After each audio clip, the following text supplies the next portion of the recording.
You want to know the mistake you're making here, buddy? You think you're gonna find the truth. You think you'll uncover something, and everything will just fall into place. Some grand revelation that'll make sense of all these unspeakable horrors. That'll explain what could drive men to such creative extremes of inhumanity. I hate to be the one to break the bad news. But even when you think you understand what's happening here, you're only gonna be halfway down the rabbit hole. It's always been the case that whoever's holding the money gets to say what the truth is. But then what happens when all the money's gone? When everything is based on debt, on credit? Come on, buddy, you can guess this one. It's faith. Money is a matter of faith. All we were ever trying to do is sell you the dream. But you can't make a deal if you've got nothing to bargain with.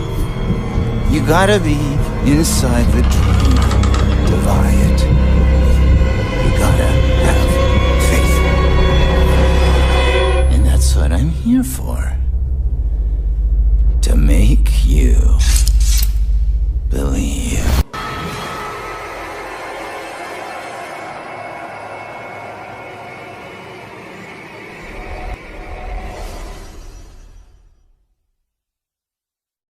What is up, everybody? Thank you for joining me and welcome to another episode of History Behind the Horror. Today, we're going to be looking at Dr. Richard Rick Trager, one of my favorite enemies in the whole Outlast series besides Chris Walker, because he's a little bit different on his play style and how you have to avoid him, and he's a little bit different mentally than Chris Walker. So without further ado, we're not gonna get into a long intro. Let's get started.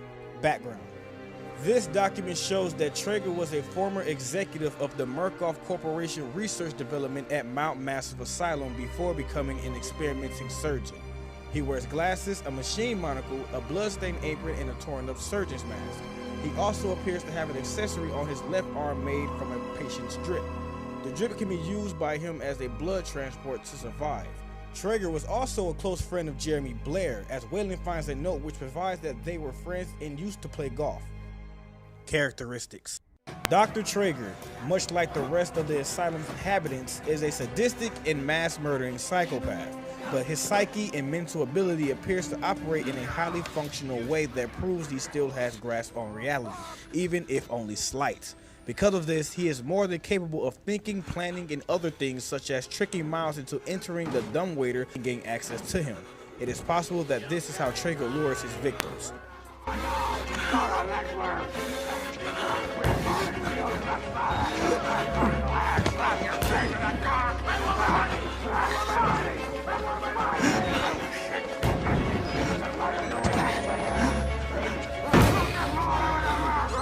Who's down there?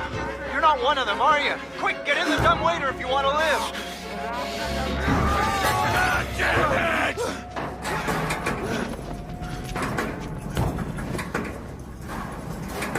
You made the right choice here, buddy. Additionally, he is capable of both intelligent and coherent speech, much like Eddie Gluskin, speaking to Miles in a friendly tone and addressing him almost mockingly as Buddy. He either enjoys pretending to be a surgeon or has been driven to believe that he actually is one, and has a habit of collecting body parts from his patients. Example, a tongue because he's tired of licking his own stamps, and Miles's ring and index finger because he desires to sell them. Story. Outlast. After Miles hears a voice and climbs into the dumbwaiter to escape his pursuers, he meets Trager. Despite initially sounding like an ally, Trager beats Miles until he is unable to walk, picks him up, and straps him into a wheelchair. After rolling him down a hallway, Trager taunts Miles by offering him a chance to escape the asylum by walking out the exit doors. You know, I love the mountain air up here at night. You want to head out and take a stroll? Go ahead, I'll wait here. Go on, run free. I'm in no hurry. No? All right. Nose to the grindstone, I like that. Okay then, right this way.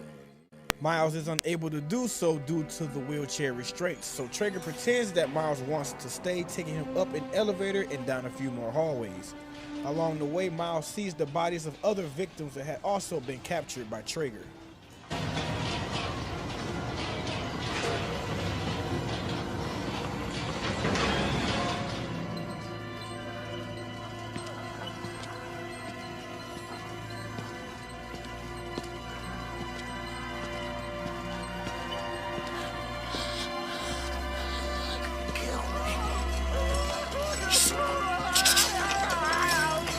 Rippling that tongue to any use anyway. Truth be told, I was just tired of licking my own stairs. They finally arrive at a makeshift operating room, a bathroom covered in gore with a table that had various sharp tools on it. Trager takes the camcorder and sets it down on the sink before washing his hands. He then has a short talk with Miles about Father Martin and his religious viewpoints before taking a large pair of bone shears and cutting off 2 of Miles' fingers. Trager then leaves the room for a short while, giving Miles the chance to escape.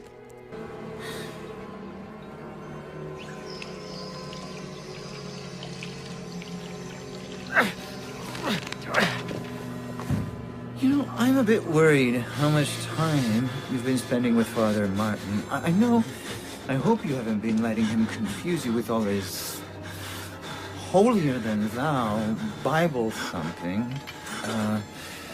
No offense to the man, but I sometimes worry he might just be a little bit crazy.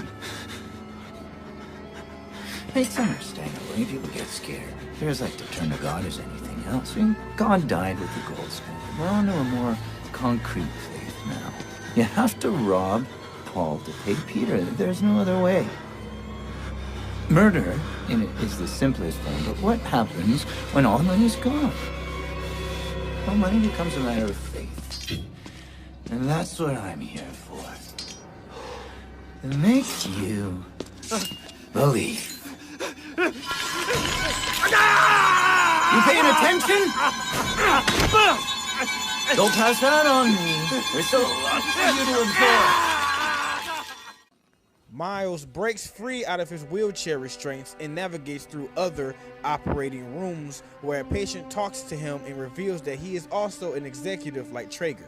The patient then starts to shout Trager's name and he finally appears to investigate. Trager then kills the patient before going back to the operating room to check on Miles, which reveals that he has escaped his confines. Like Trager, he got the treatment. He's still alive. Killed with Wernicke's nightmares. He worked so well.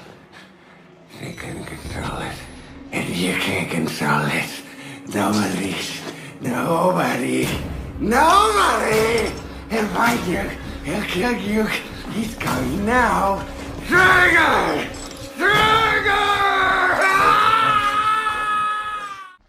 After Miles retrieves the key and uses it to start the manually operated elevator, Trager breaks into it from the floor below in an attempt to get Miles, but Miles struggles and pushes him out.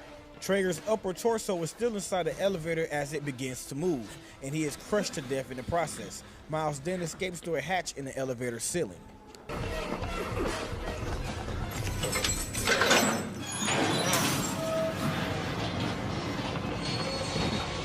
I'm not giving up on you!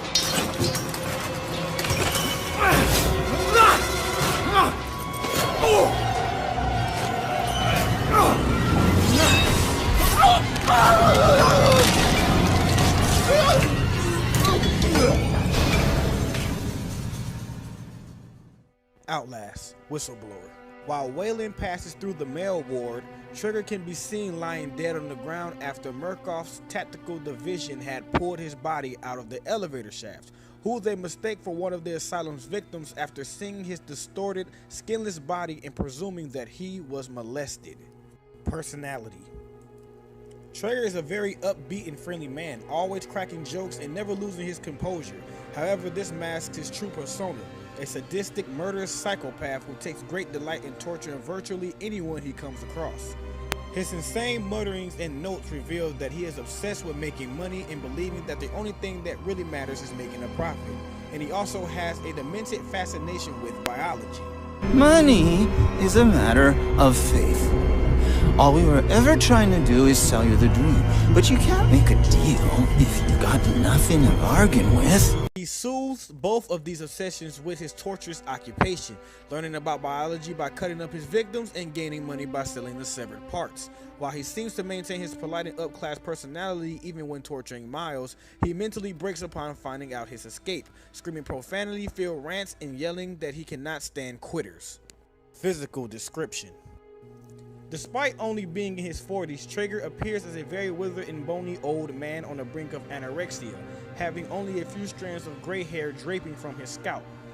All he dons is a blood-stained apron around the front part of his legs, which is just a dark green patient sheet. He also has a patient drip wrapped/taped around his left arm and stabbing into his veins, a tattered surgeon's mask, and a strange steampunk monocle. Bonus. It's implied that after mutilating his fingers, Trager would have gone for Miles' tongue and genitals had he not escaped. Biographical information. Gender, male.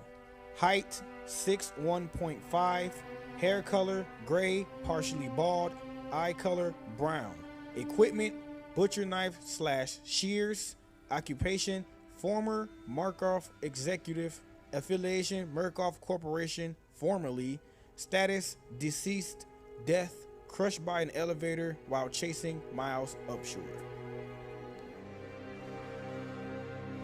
And that ends our story of Outlast, Richard Rick Trager. If you enjoyed this video, please give it a like, and if you haven't subscribed already, make sure you do so you'll be the first to know when a new episode is available. Also, make sure to follow me on Twitter. We're going to be doing some weekly votes coming up real soon, so you guys can vote on what you want to see next. Have a good one, and like always, I will see you in the next episode of